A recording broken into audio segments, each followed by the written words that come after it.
যাত্রা অব্যাহত রেখেছেন। আজকে এই প্রতিষ্ঠাবার্ষিকীর দিনে আমরা তার উত্তরোত্তর সাফল্য কামনা করি। আমরা আশা করি তার লেখনের মাধ্যমে তৃণমূল পর্যায়ে এবং বিভিন্ন বিচ্ছিন্ন এলাকার কিছু নিউজ তার পত্রিকায় স্থান পাবে, যাতে জনমানুষের প্রত্যাশা অনুযায়ী সে সাংবাদিকতা করে এই দোয়া আমরা করি। আমরা লক্ষ্য করছি যে আমাদের প্রেস ক্লাবের মধ্যে দুইটা গ্রুপ, একটা গ্রুপের দু একজন নেতা সব সময় অফিস আদালতে তদবির বাণিজ্য নিয়ে কাজ করে।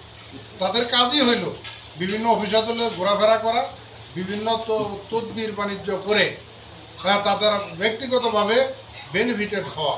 কিন্তু আমাদের এই গ্রুপ, আমাদের কাজই হইল আমরা সাংবাদিক, আমরা মাঠের খবর, ঘাটের খবর, পাহাড়ি অঞ্চলের খবর তুলে ধরে আমাদের পত্রিকার মাধ্যমে আমাদের মিডিয়াতে প্রচার করাই হলো আমাদের উদ্দেশ্য।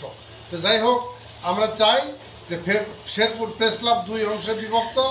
আমরা আগামী দিনে নির্বাচনের মধ্য দিয়ে যাতে শেরপুরের সমস্ত সাংবাদিকরা এক হয়ে নির্বাচনের মাধ্যমে আমরা নেতা নির্বাচিত করতে পারি, যাতে সাংবাদিকদের স্বার্থ আমরা সংরক্ষণ করে আমরা চলতে পারি, এই প্রত্যাশা ব্যক্ত করে সকলকে আন্তরিক ধন্যবাদ জানিয়ে এবং বাংলাদেশ বুলেটিনের উত্তরোত্তর সমৃদ্ধি কামনা করে আমার কথাকে শেষ করছি।